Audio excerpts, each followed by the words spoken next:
Bob, it's so good to see you. Thanks for taking the time to speak with us before your panel here this evening. I have to ask you right off the bat, what was your reaction to this year's White House Correspondents' Dinner? I thought it was just awful. I think it is time for CBS. I'm speaking just for myself, not for CBS. I think it's time for us to disassociate ourselves from this dinner. You know, every year we find ourselves making excuses for what somebody said at the Correspondents' Dinner. That doesn't represent what journalism is all about, and to provide a platform for something that's just obscene, vulgar. I mean, why would we want to do that? So some people are saying, well, let's do some reforms. As far as I'm concerned, we can just shut it down and be done with it and go on to something else. This is not, I mean, what this is we just have dealt ourselves a self-inflicted body blow to our credibility. And that's, I don't see an upside at all for us out of this. Do you think it made it worse that the president decided not to come? Well, you know, people say, well, you know, it's fair to say all those things because that's how the president acts. Well, I don't take the president as a role model. I mean, with all respect, we shouldn't base how we act on how he or any other president acts. The role of the reporters is to find the truth and to tell people to check on what the politicians are saying and then report what we find. It's not to be launching these kinds of, I mean, this was just nastiness at its worst. And I mean it from the standpoint of obscenity. The whole tone was just distasteful. It was just wrong. I mean, I don't wish to be associated with something like that. Because let me take you back. In the wake of Watergate, when you were the White House correspondent during the Ford administration, in those years, as you mentioned, as tough as it gets after the country having come through Watergate, a lot of people will say this president does lash out at the media. He makes no bones about it. What on he Twitter, does. Verbally. As a White House correspondent, how would you have handled that? I mean, right now? Yes, if it were you. Well, I mean, the role of the press, look, there are two different roles. The politicians, the government officials, they deliver a message. The role of the press is not to be the opposition party. We're not there to argue with the public officials. We're there to check what they say and find out if it's true. And that's what makes our democracy work. That's what makes us different. We give people independently gathered information that they can compare to the government's version of events. And then they make up their minds what to do about it. Do you think it's getting too personal at times inside that White House briefing room, and then with reporters on their Twitter feeds, for instance, and some of the things they'll say about the president? It's just different. We've never had something like this. You know, I covered Washington for a long, long time, and people have always said to me, you know, you covered the 4 big beats, but I bet the White House was the most fun, right? And I said, well, it was fun, but I said, you know, at the White House, everybody works for the same guy. You get up on Capitol Hill, they're all independent contractors. That's where you get the news, but that's no longer correct because there are as many factions inside this White House right now as there are up on Capitol Hill. They don't like each other, they all have their own agendas, and they're all cutting on each other 24 hours a day. So it's a totally different kind of White House than we've ever had before. I mean, the president talks about the fake news. The White House is quite clearly just simply an unreliable source. And, you know, just because somebody in the White House tells you something doesn't mean that's what the policy is at the moment. And they might be walking it back a couple of days later. And they might not know what the policy is at the moment. But you've got all these competing factions there. And that's why, I mean, I think a big part of Donald Trump's problem is not always about policy, it's about process. They have no one there that simply understands the process of how Washington works, and they have nobody there to help them. I've heard Donald Rumsfeld, for instance, say, well, the American people wanted to elect a non-politician, somebody who hadn't even elected a dog catcher, never mind a governor, as president, and so this is what the American people have to deal with. What's your response to that sort of, you know, learning in real time for this White House? Well, I don't think someone has to be a career politician to be a good leader. But this is the first person who's held the presidency who has either not been a member of the military or not held a public office of some sort. I think there is something to be said for experience, for knowing which button you push. For, you know, you need to have somebody in the White House that when somebody walks in says the men's room's over here and the ladies' room is over here. These were people that had very little experience, and many of them came from the fringes of American politics. They hadn't really played a role, and it's been a learning process from the get-go. Yeah.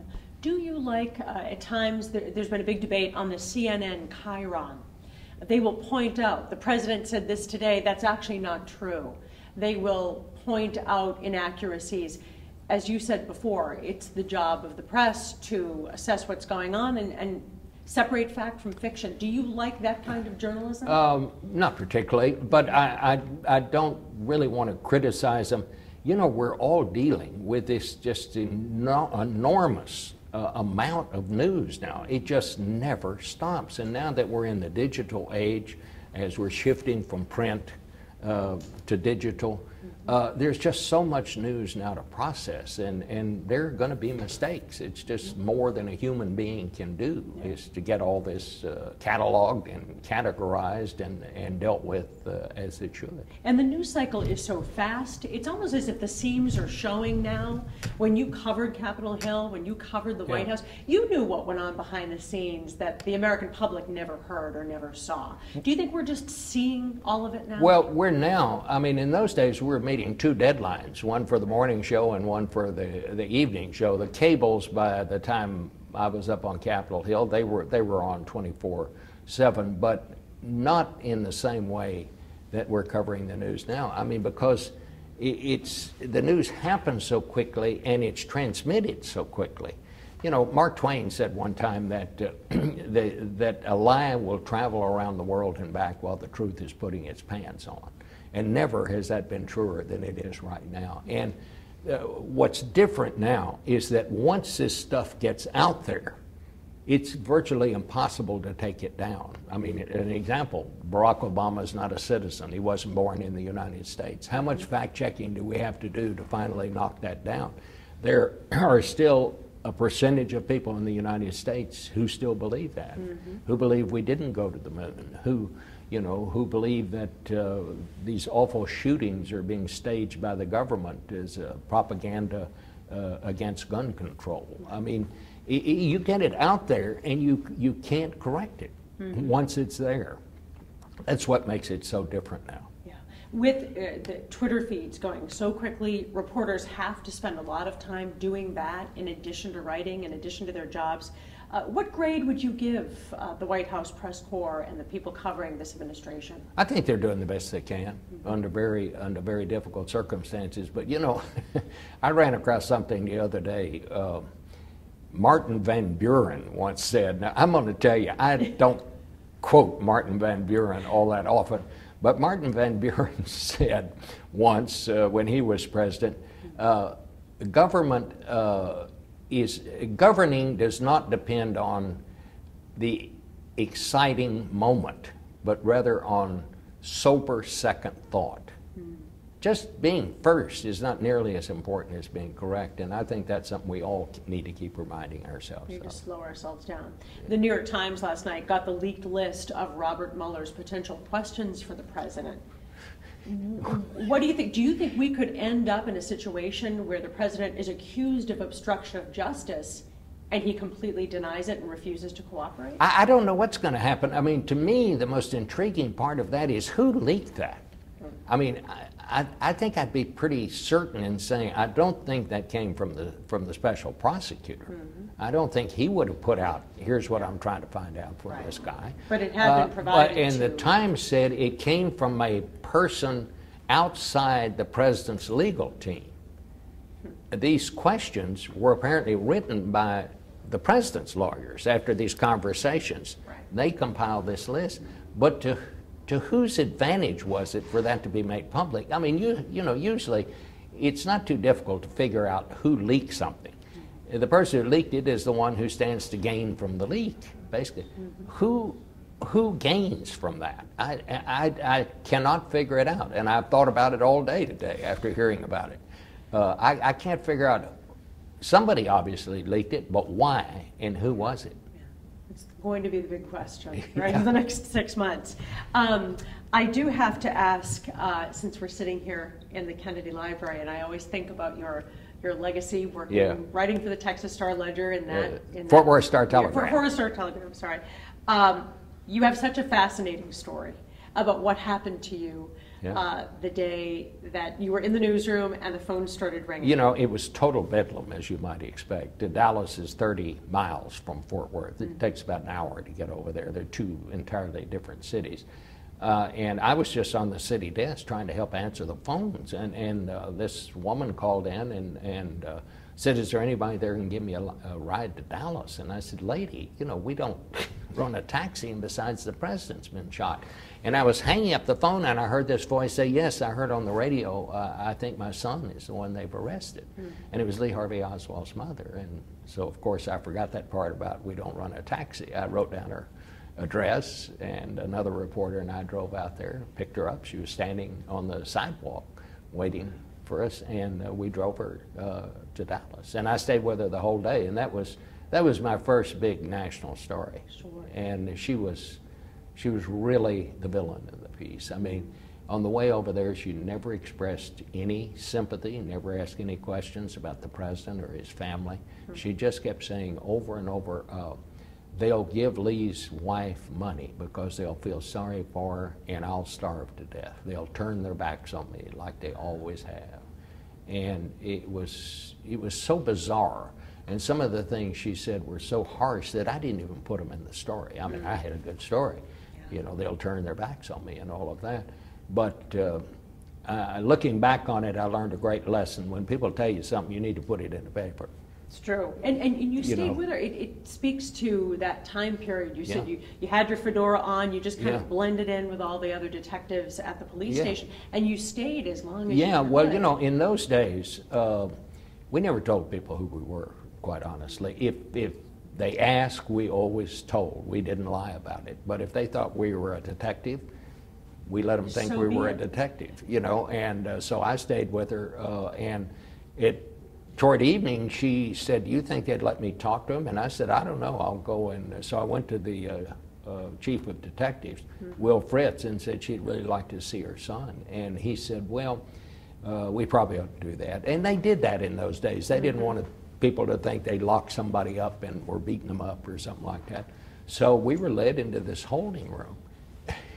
And I'm thinking, oh my God, I may get an interview with this guy. So you thought you might come face to face with Lee Harvey Oswald? Yes, and we were waiting for him to bring him down from the jail. And finally, a guy over in the corner said, "Who are you?" And I said, "What?" And he said, "Are you a reporter?" And I said, "Well, yes." And he said, "Son, you get out of here." He said, and he actually said, "If I ever see you again, I'm going to kill you." Now, I don't think he meant that, but he was pretty mad. Emotions were And it turned high. out he was an FBI agent, just doing what someone should have done. But, you know, that's kind of how it was in those days. Yeah. If you look like you belong somewhere, you could generally get in. So you could just blend right in. Yeah. So, I mean, my advice to young reporters when they say, what's the best advice you can give me? I always say, answer the phone. When the phone rings, answer it. And so many people now don't answer the phone. It's in my DNA. I can't, my wife gets so mad at me. She says, "Look and see who's calling. It's one of those telemarketers." But I can't help it. One ring and I'm on the phone. Could be a good lead. Well, who knows? I have to ask, because the president had talked about this in the run-up to the election, that he wanted to release all kinds of information that had never been released before. And just last week, the Trump administration announced that they are going to keep classified still documents related to the Kennedy assassination. As a reporter of that era, what do you think that you hear that? Because I think people thought when they were held for 50 years, obviously that was to allow anyone alive would be dead. At this point, there must be information so vital to that investigation, they don't want anyone who could possibly be affected to still... Or so embarrassing. Or embarrassed to a child or a grandchild. Right? Yeah, I mean, and who knows? And I would never try to, you know, analyze or try to guess why the president decides to do what he does. But There must be something that has to do with sourcing or something of that matter. It may not be anything, but I would sure like to know what's left that we don't know about. They just don't want it released at this point. What do you see after what we went through in 2016, looking at the next race for the White House? Can you possibly imagine? I don't know. I don't know, but I think what we need to be focusing on right now is this midterm election this year. This, you know, we always say that every election is the most important one in history. This midterm election may well be one of the most important, certainly a midterm election. I'm not predicting that the Democrats are going to take the House, but I now think that that is possible. And I didn't think that 6 months ago, but there's so many things that are just pumping energy into our political process now, starting with those kids down there in Florida. Right. I think those kids may well be the freedom riders of our time. I think they're going to have, I don't know if they'll pull it off or not, but I think they're having more impact on this debate over guns than anybody has been able to generate up until now. You add to that the Me Too movement and women, the Black Lives Matter. There are just these various forces. It seemed to me a lot like 1968 when the country almost came apart. So I don't know how that comes out, but I think it's going to be very, very significant. People keep talking about that blue wave that might be coming. It might be a tsunami. Well, they're talking about now, some analysts are talking about that the Democrats may pick up as many as 5 seats in Texas, my home state. Now, I don't know if that's going to happen or not. Ted Cruz has a real race on his hands down there for the Senate, and there's too much energy, too many people interested. If the Democrats do take the House, it will be because of women, and it will be because of young people. Everything's changed. Yep. Excellent. Well, thank you so much. Thank you.